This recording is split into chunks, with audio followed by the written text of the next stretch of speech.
జై శ్రీరామ్ గురువుగారు. గురువుగారు ఈరోజు సర్గ 114లో 972 పేజీలో 39వ శ్లోకం గురువుగారు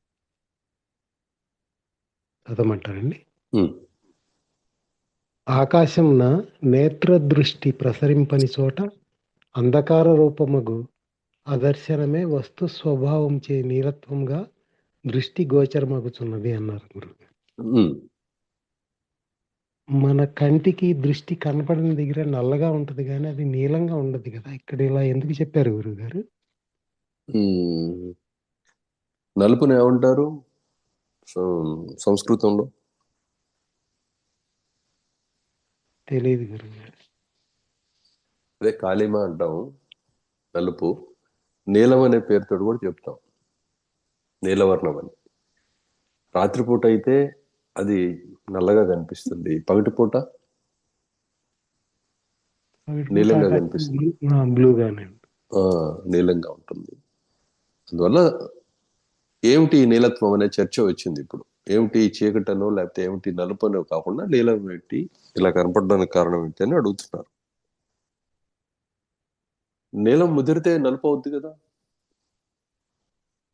గురువుగారు. అది రాత్రిపూట కనిపించేది మనకి. ఉం. ఇక నీ ప్రశ్న ఏమిటి?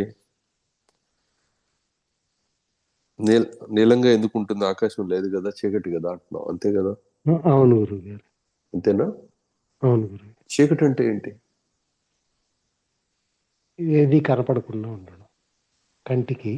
ఉం. మన దృష్టికి ఏది గోచరం కాలేదనుకోండి, దాన్ని చీకటి కింద లెక్కేయచ్చు అనుకుంటున్నాను. అంతే కదా. ఇప్పుడు అక్కడ మరి ఆకాశంలో కనిపిస్తున్నది కూడా అంతేగా. సో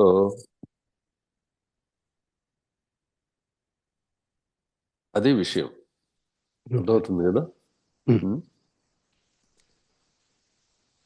కంటికి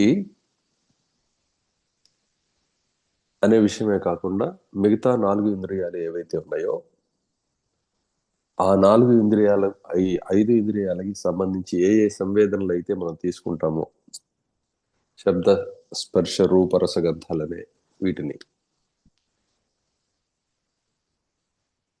అవి అందటం మానివేసినప్పుడు కన్ను మోగబోవడం ఏదైతే ఉందో అది గ్రుడ్డితనం, చెవి మోగబోవడం ఏదైతే ఉందో అది చెవిటితనం. అంటే నీ వినికిడి ఎంత దూరం ఉన్నదో అంతవరకు కూడా నీకు శబ్దగ్రహణం ఉంటుంది, గురువుగారు. అంతవరకు నీ చూపు ఉంది. అర్థమైందా? ఆ తర్వాత అది మోగబోయింది, లేకపోతే గురుడిదైంది, ఏదైనా చెప్పుకోవచ్చు. అంటే ఇంద్రియ సామర్థ్యం లేకుండా పోయింది అని చెప్పుకోవాలి అక్కడ. ఈ విధంగా పంచేంద్రియాలకు సంబంధించి ఇంద్రియ సామర్థ్యం ఎక్కడైతే అంతమైపోతూ ఉన్నదో అక్కడ నీలమనో నలుపనో చీకటనో ఏమి తెలియని స్థితి ఏర్పడుతుంది. దాన్ని అంధకారము, తమస్సు అనే పేరుతో పిలుస్తాం. అయితే ఈ తమస్సు కూడా ఒక అనుభవమే కదా. అనుభవమేగా. ఆ నీలం అనేది కూడా ఒక అనుభవమే కదా.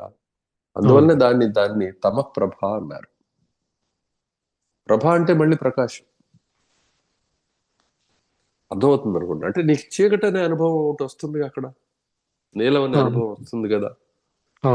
అంటే అనుభవం లేకుండా ఉండటం అనేది లేదు, అనుభవం ఎప్పుడూ ఉంటూ ఉన్నది. అనుభవానికి నిర్దేశము ఫలానా ఇది అని చెప్పి ఆ నిర్ణయం జరగటము ఏమి జరగకుండా ఉండడం అనేదే తప్ప అస్తిత్వ అనుభూతి నిరంతరం ఉంటూ ఉన్నది. ఈ అస్తిత్వ అనుభూతిలో, అంటే నువ్వు అడిగింది ఒకటి అంతా చెప్తున్నాను, ఈ అస్తిత్వానుభూతిలో అన్యం ఉంది అనే అజ్ఞానం, అంటే దాన్నే అవిద్య అంటాం. తాను తగినది, చూడవలసినది ఏదో ఉంది అనే భావన ఏదైతే ఉన్నదో అది అవిద్య. దాన్ని అజ్ఞానం అనే పేరుతో కూడా చెప్తాం. అది ఉన్నంతసేపు కూడా, అంటే నీ నిశ్చయంలో నీకు తోడు ఏదో ఉంది అనే ఒక భ్రాంతి ఉంటున్నంతసేపు కూడా నీకేదో ఒకటి కనిపిస్తూనే ఉంటుంది. అర్థమవుతుందా? ఎలా కనిపిస్తుంది అంటే, ఇప్పుడు నువ్వు కళ్ళు తెరుచుకుని పనులు చేసుకుంటున్నావు. మామూలుగా పనులు చేసుకుంటున్నప్పుడు ఎవరు కనిపిస్తున్నారు? నీ చుట్టూ ఉండేవాళ్ళు, సమాజము, ఇవి కనిపిస్తున్నాయి. కాదని చెప్పి లైట్లు ఆర్పేసి ఒంటరిగా అలా కళ్ళు మూసుకున్నావు, ధ్యానానికో లేకపోతే నిద్రకో. మూసుకోవడంతో నీకు దృశ్యాలు అవ్వబట్టడం ఆగిపోలే, లోపల కనపడడం మొదలైందా లేదా? అవును గురుగారు. ఒక్క క్షణమైనా సరే నీకు చింతన లేకుండా ఉన్న స్థితి నీకు ఎప్పుడైనా అనుభవానికి వచ్చిందా? నిరంతరం ఈ చింతా జ్వాల అనేది కాల్చి వేస్తూ ఉంది కదా మనిషిని, ఏదో రూపంలో, అది సుఖ రూపంలోనో కష్ట రూపంలోనో ఆ జ్వాల నిరంతరం మండుతూనే ఉంది. ఈ చింతాజ్వాలను ఆర్పడం, లేకపోతే చింతాజ్వాలంతో మమైక్యం అయిపోయి అన్యం లేదని చెప్పి తెలుసుకోవడం అనే రెండు స్థితులు ఏవైతే ఉన్నాయో అవి ఒకటే. దీన్ని సాధించటమే ఈ జ్ఞాన అభ్యాసం యొక్క ఫలం. దేన్ని సాధించటం? ఈ రెండు ఒకటే అని, అన్యం లేదని విషయాన్ని తెలుసుకోవటం. అంటే ఒక్క భావనతోటి ఏకత్వాన్ని పొందటం, భావస్వరూపుడై ఉండటం, మరొక దాన్ని తలచకపోవటము. ఏ భావాన్ని తలుచకుండా ఇప్పుడు మనకు కనబడుతున్న నీలత్వాన్ని ఆత్మప్రభగా, ఆత్మశక్తిగా గుర్తించి అలా ఉండిపోవటం, అన్యం లేదని చెప్పి ఉండిపోవటం. ఇప్పుడు అన్యం ఉందని కాబట్టే కదా నీకు అనేక తలపులు వస్తున్నాయి. అవును.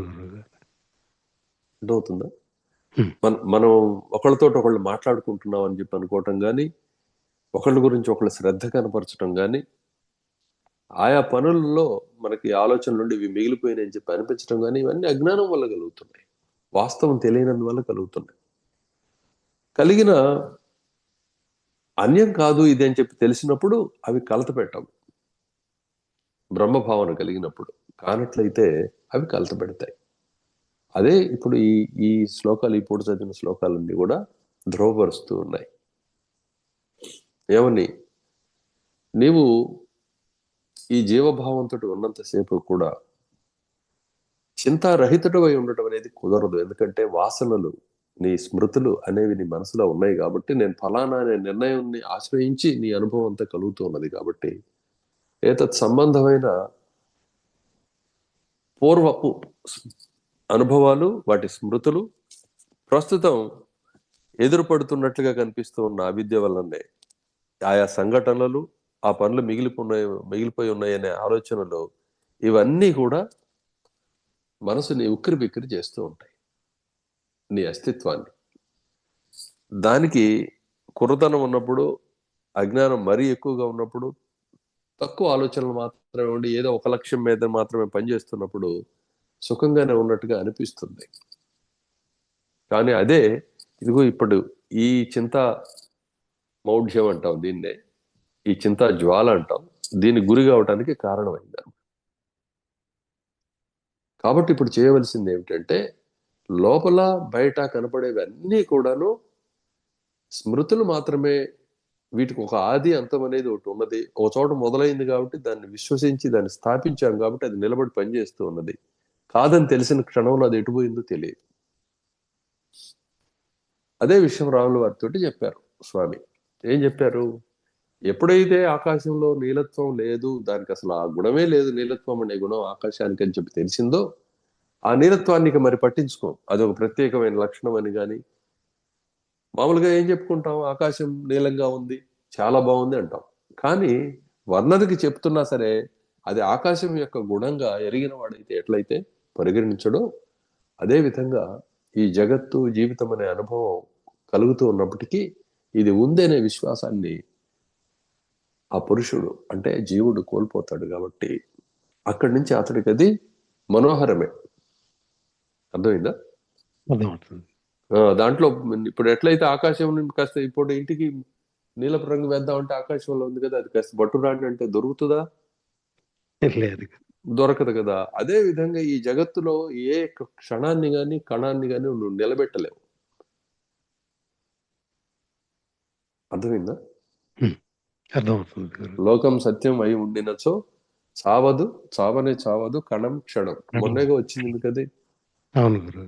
అది వాస్తవం కాదు, అనుభవానికి వస్తుంది. అనుభవాన్ని నువ్వు విశ్వసించావు, అది ప్రాబ్లం. నీ అనుభవాన్ని నువ్వు విశ్వసిస్తూ ఉన్నావు.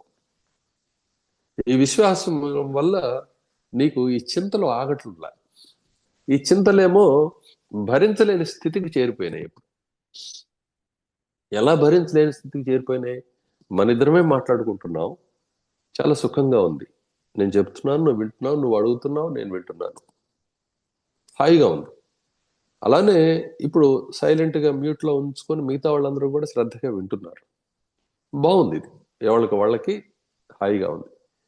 కానీ అందరూ అన్మ్యూట్ చేసుకొని అందరూ మాట్లాడటం మొదలు పెడితే ఎలా ఉంటుంది? అప్పుడు వీళ్ళందరూ గురువు గారి మాట వినాలనుకుంటున్నారు, కానీ మాట్లాడుతున్నారు. అప్పుడు ఎవరి మాట వినిపిస్తుంది?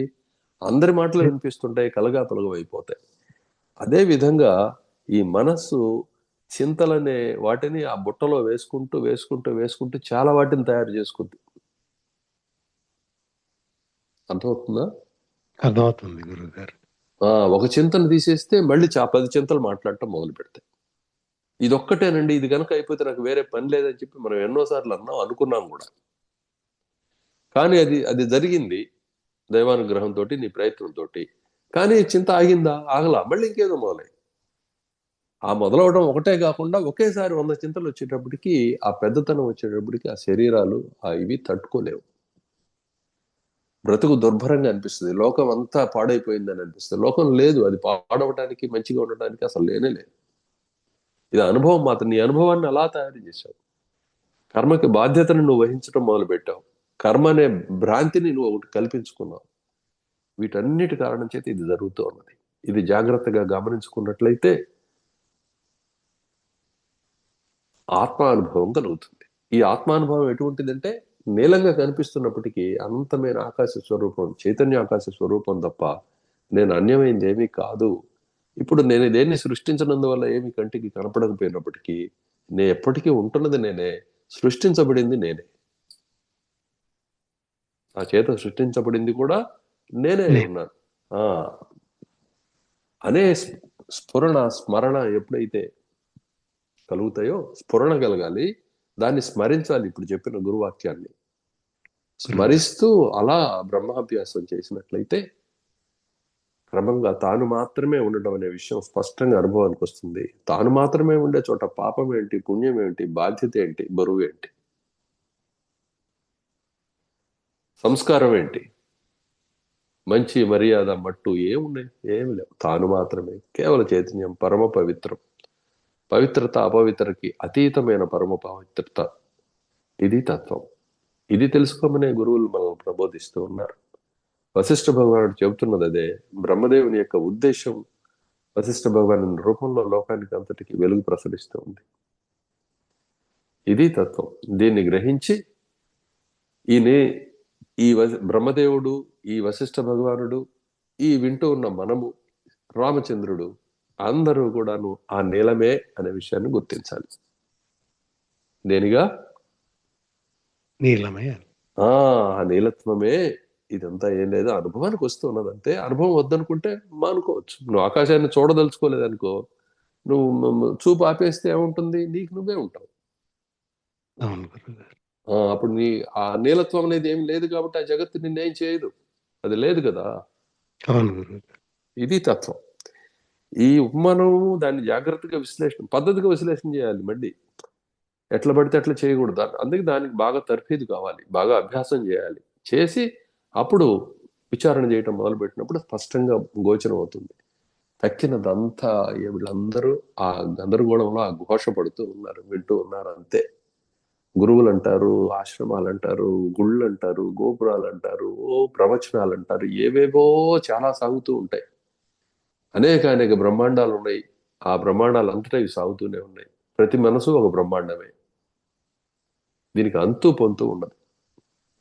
కాబట్టి ఇప్పుడు చెప్పిన ఈ ఉపదేశాన్ని జాగ్రత్తగా గుర్తుపెట్టుకొని వివరణని మళ్ళీ మళ్ళీ విని అర్థం చేసుకోవడానికి ప్రయత్నం చేయండి. ఇదే అనేక విధాలుగా ఎన్నిసార్లు అయినా చెప్పబడుతూ ఉంటుంది. మొన్న అలా చెప్పారు కదా అంటే, అలా చెప్పినప్పుడు వచ్చే అంతిమ ఫలితం ఒకటే, ఇలా చెప్పినప్పుడు వస్తున్న అంతిమ ఫలం ఒకటే. అది గుర్తు పెట్టుకోవాలి. అప్పుడు అలా చెప్పారు కదా అన్నామంటే నీకు ఇంకా తత్వం తెలియలేదు. గురువులు ఏ విధంగా అయినా పని సాధిస్తారు. అర్థమవుతుందా? అర్థమవుతుంది. కాబట్టి నేను, నాది, నా వాళ్ళు, నేను కాని వాళ్ళు, నాది కానిది అనే ఈ భ్రాంతులను వదిలిపెట్టేయండి. నేను చేశాను అనే అహంభావాన్ని వదిలిపెట్టేయండి. నేను చేయలేదు అనే అహంభావాన్ని వదిలిపెట్టేయండి. చేయబడేది, చేసేది, అనుభవించేది అన్నీ ఒక్కటే. అవిచ్ఛిన్న చిదాత్మైక ఉపమానస్తీహ నేతరత్. స్వసంకల్పవశాత్ బద్ధో నిస్సంకల్పశ్చ ఉచ్యతే. ఇది తత్వం. ఎగిరే పక్షికి సాధనమైనవి రెండే రెండు రెక్కలురా. ఎగిరే పక్షికి సాధనమైనవి రెండే రెండు రెక్కలురా. ముముక్షువేరా